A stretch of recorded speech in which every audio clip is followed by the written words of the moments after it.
పెరుగుతున్న ఉష్ణోగ్రతలతో జనం బెంబేలెత్తుతున్నారు. ఇప్పుడే 37 నుంచి 39 డిగ్రీలు నమోదవుతుండడం ఆందోళన కలిగిస్తోంది. ఈ నెలాఖరుకు రాష్ట్రంలో చాలా ప్రాంతాల్లో ఉష్ణోగ్రతలు 45 డిగ్రీలు దాటుతాయనేది వాతావరణ శాఖ అంచనా.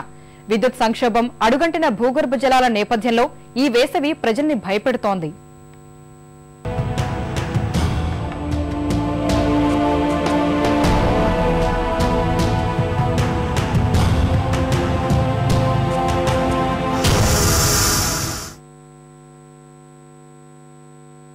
రాష్ట్రంలో గరిష్ట ఉష్ణోగ్రతలు ఒక్కసారిగా పెరిగిపోయాయి. కేవలం 4 రోజుల వ్యవధిలోనే 3 నుంచి 4 డిగ్రీల ఉష్ణోగ్రతలు పెరిగాయి. ఏప్రిల్లో ఉండాల్సిన ఉష్ణోగ్రతలు మార్చి మొదటి వారానికే మొదలయ్యాయి. రాష్ట్రంలో చాలా చోట్ల ఉష్ణోగ్రతలు ఇప్పటికే 37 డిగ్రీలు దాటింది.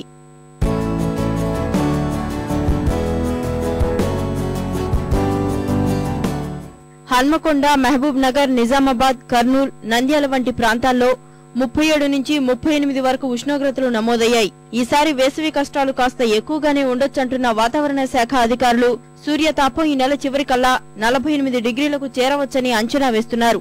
బొగ్గుగని ప్రాంతాలు భూపాలపల్లి, గోదావరి ఖని, కొత్తగూడెం వంటి చోట్ల 50 డిగ్రీలకు పెరగవచ్చంటున్నారు. నగరీకరణ, పారిశ్రామీకరణతో వాతావరణంలో కార్బన్ డయాక్సైడ్ శాతం పెరుగుతోందంటున్న వాతావరణ శాఖ అధికారులు ప్రాంతాలను బట్టి ఉష్ణోగ్రతల్లో తేడాలుంటాయంటున్నారు.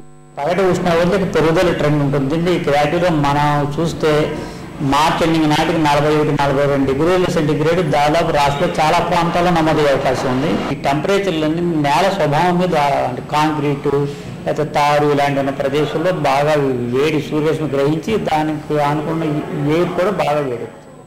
వేసవి తీవ్రత వల్ల రాష్ట్ర రాజధానిలో ద్విచక్ర వాహనదారులకు ఇబ్బందులు తప్పడం లేదు. సూర్యతాపాన్ని తట్టుకునేందుకు శీతల పానీయాలు, కొబ్బరి బోండాలు, కర్బూజా వంటి వాటిని ఆశ్రయిస్తున్నారు. ఈసారి ఎండలకు మరిన్ని జాగ్రత్తలు అవసరమంటున్నారు వాతావరణ శాఖ అధికారులు.